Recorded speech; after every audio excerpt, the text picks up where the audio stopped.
નમસ્કાર ખેડૂત મિત્રો, હું રવિ ચૌહાણ આપ સૌ મિત્રોનું હાર્દિક સ્વાગત કરું છું। મિત્રો, આજના વિડીયોની અંદર આપણે મગફળીમાં જોવા મળતી પીડાશ વિશેની વાત કરવાની છે। મિત્રો, અત્યારે હાલની પરિસ્થિતિમાં જોવા જઈએ તો આપણા વિસ્તારની અંદર એવરેજ 35 દિવસથી લઈ અને 45 દિવસ સુધીની મગફળી લગભગ મોટા ભાગના ખેડૂતોને થઈ છે। આ પીરિયડ દરમિયાન એટલે કે શરૂઆતની અવસ્થામાં મગફળીમાં પીડાશ જોવા મળતી હોય છે। મિત્રો, આપણી સિસ્ટમ શું છે તો કે જેવી મગફળીમાં પીડાશ આવે એટલે આપણે એક યુરિયા આપતા હોઈએ છીએ અથવા તો એમોનિયમ સલ્ફેટ આપતા હોઈએ છીએ। પણ મિત્રો, મગફળીની પીડાશ શાના કારણે છે એ સમજવું ખૂબ જ જરૂરી છે। અને જે મગફળી આપણી પીળી પડે છે એમાં કયા તત્વોની ઉણપ છે એ પહેલા સમજીએ અને ત્યાર પછી આપણે એને નિવારવા માટે જે કઈ તત્વો આપવું પડે એ આપીએ। તો મિત્રો, અત્યારે પરિસ્થિતિ કેવી થઈ છે તો કે આપણી મગફળી 35 થી 45 દિવસની આજુબાજુની અવસ્થા હોય અને વધુ વરસાદના કારણે આપણે જે કઈ ખાતર આપ્યા હોય છે એમાંથી જે કઈ તત્વો હોય એ વધતા ઓછા પ્રમાણમાં મુખ્ય તત્વો છે એ જમીનમાં લીચ થતા હોય છે। એટલે કે આપણા મૂળથી નીચેના ભાગમાં જતા રહીએ તથા જે આપણી જમીન છે એ પાણીથી એકદમ તૃપ્ત થઈ ગઈ હોય એટલે આપણું જે કઈ મગફળી છે એના જે કઈ હવાની અવર જવર છે, ઘણી બધી પ્રક્રિયાઓ છે એ અત્યારે સ્ટોપ થઈ ગઈ હોય છે, જેને કારણે આપણી મગફળી છે એ પીળી જોવા મળતી હોય છે। પરંતુ મિત્રો, આપણી જે જમીન છે એ આપણે ઘણા બધા વિડીયોમાં વાત કરીએ છીએ કે આપણી જમીનનો પીએચ જે છે એ ખૂબ જ વધારે છે। તો મિત્રો, મગફળીમાં ખાસ કરીને જે પીડાશ જોવા મળે છે એ ફેરસની ઉણપ જોવા મળે છે। હવે મિત્રો, ફેરસ જે છે એની ઉણપ જોવા મળે એને આપણે ફેરસ ક્લોરોસિસ પણ કહી શકીએ છીએ। અને ફેરસ એ એક સૂક્ષ્મ તત્વ છે એટલે કે માઇક્રોન્યુટ્રિયન્ટ છે। તો વધારે પીએચ ના કારણે છોડ છે એ જમીનમાંથી એટલું લઈ શકતો નથી। મિત્રો, શું થાય છે આવી પરિસ્થિતિમાં? વધારે પાણી મળવાના કારણે જે ફેરસ આયન હોય છે એ ફેરિકમાં કન્વર્ટ થઈ જાય છે, એમાં રૂપાંતરિત થઈ જાય છે કે જે લેસ અથવા તો અનઅવેલેબલ ફોર્મ આપણે કહી શકીએ છીએ કે છોડ એને લઈ શકતો નથી અને મગફળીની અંદર ફેરસની ઉણપ જોવા મળે છે।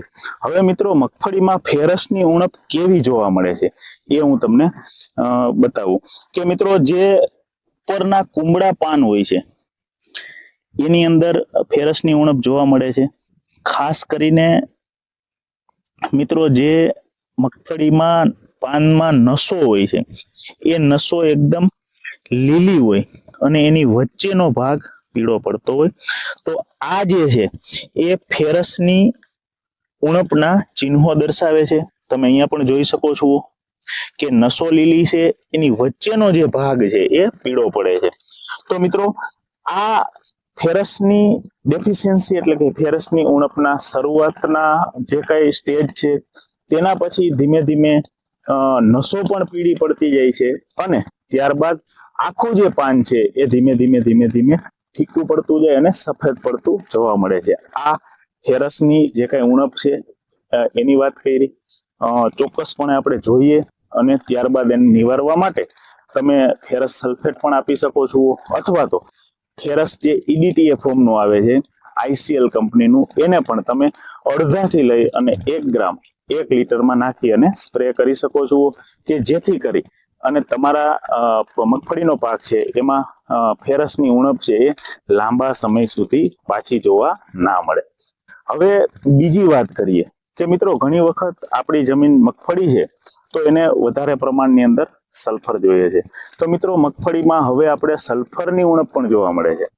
તો સલ્ફરની ઉણપ કેવી હોય એ આપણે જોઈએ તો કે પેલા તો મિત્રો, જે શરૂઆતમાં આપણે સલ્ફર આપી દીધું હોય છે તો એ સલ્ફર કેવું આપ્યું છે એની ઉપર આધાર રાખે છે।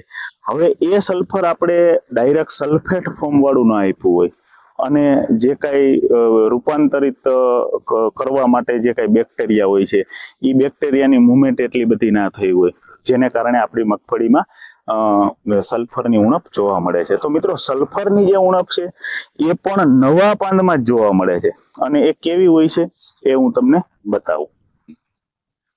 મિત્રો, સલ્ફરની ઉણપમાં જે નસો છે એ નસો પણ પીળી પડે છે। અહીંયા તમે જોઈ શકો છો કે જે નવા પાન છે એની અંદર નસો અને આખું જે પાંદ છે એ પણ મિત્રો પીળું થઈ રહ્યું છે.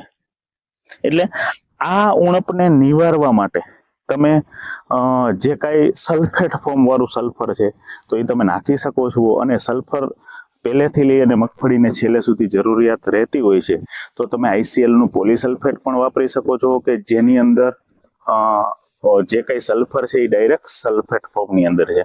મિત્રો, આ વાત થઈ સલ્ફર અને ફેરસની.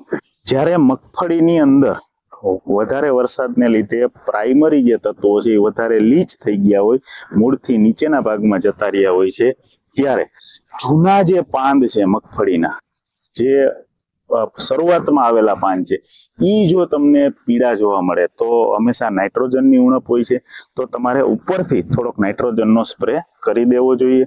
બાકી મગફળીની અંદર નાઇટ્રોજનની એટલી બધી જરૂરિયાત હોતી નથી. એને જેટલી નાઇટ્રોજનની જરૂરિયાત હોય એ પોતે જાતે જ બનાવી લે છે.